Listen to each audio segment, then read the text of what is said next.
Dalam hubungan internasional bernegara di era saat ini, terjadi pergeseran kekuatan aksis sentral karena masing-masing negara lebih berkepentingan mengelola dalam negerinya terlebih dahulu. Every country for their own. Semenjak COVID dan perang di Ukraina, setiap negara jadi fokus urusin negara sendiri-sendiri. Keputusan banyak negara, decoupling, memisahkan diri, meninggalkan hegemoni Barat menjadi semakin nyata. Kita semua tahu, hegemoni Barat di bawah Amerika memaksa dunia secara global bersatu di bawah dolar, ekonomi Barat, dan aturan Barat.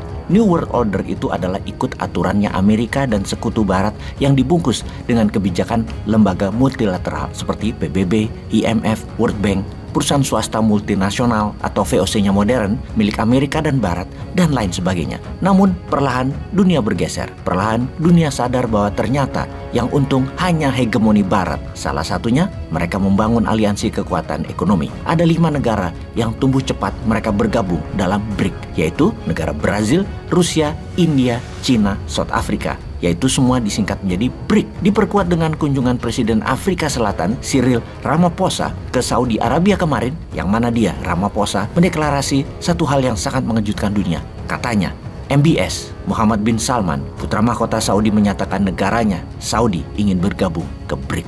BRIC dibangun memang untuk melawan hegemoni Barat dalam bidang global ekonomi dan geopolitik kawasan. Perdagangan antara negara BRIC hanya 5% pakai dolar, sisanya pakai mata uang masing-masing. Sungguh kekuatan penggembosan dolar yang dahsyat dalam 10 tahun terakhir ini oleh BRIC. Lalu, apa yang terjadi kalau Saudi Arabia jadi bergabung dengan BRIC? Ada baiknya Indonesia bergabung dengan BRIC karena faktor terpenting negara Indonesia adalah ketahanan energi, terutama minyak bumi. Indonesia bisa bayar pakai rial dan rupiah ke Saudi. Kembali ke Saudi. Saudi melawan Amerika dalam 1 bulan ini sudah 2 kali dan akan jadi 3 kali dengan tidak akan hadirnya Saudi dalam Investor Summit di Amerika akhir bulan ini, yang mana Investor Summit merupakan undangan resmi pemerintah Amerika. Saudi tidak datang, tidak kirim delegasi, tidak invest. Saudi agaknya sudah geram dengan Amerika. Saudi pertama melawan Amerika dengan tidak menuruti saran Biden adalah dalam strategi OPEC diperintahkan untuk menaikkan produksi agar harga minyak dunia turun. Namun Saudi melakukan sebaliknya dengan OPEC. Produksinya turun hingga 2 juta barel per hari.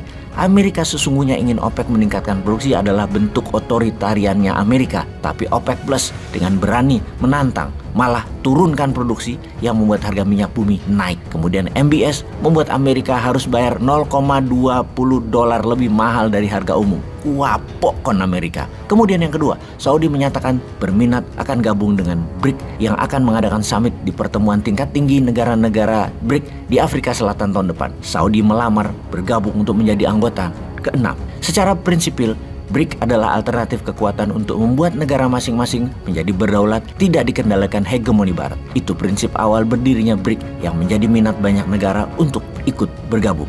Bergabungnya Saudi adalah pukulan telak bagi Barat. Kita semua tahu bahwa sesama negara BRIC transaksi perdagangannya masing-masing negara sudah pakai mata uang masing-masing. Jadi apa yang terjadi ketika pembelian minyak bumi Saudi juga pakai mata uang masing-masing? Dolar menurun peminatnya, dolar ambiar, dan nilainya akan turun karena berkurang yang bertransaksi, bahkan tidak jadi devisa negara lagi. Dolar yang sudah lama dipakai dalam transaksi dengan minyak, karena itu disebut petrodolar, mendapat tantangan dari Saudi kali ini. Karena strategi ingin menguatkan rial, jadi mata uang kuat dunia adalah membeli minyak pakai rial, bukan pakai dolar. Saudi dalam grand plan arah bernegaranya Saudi 2030 memang akan melakukan banyak perubahan. Pertama, menjadikan Saudi property country melayani tamu Allah sampai akhir zaman. Kemudian membangun kekuatan militer terkuat di kawasan.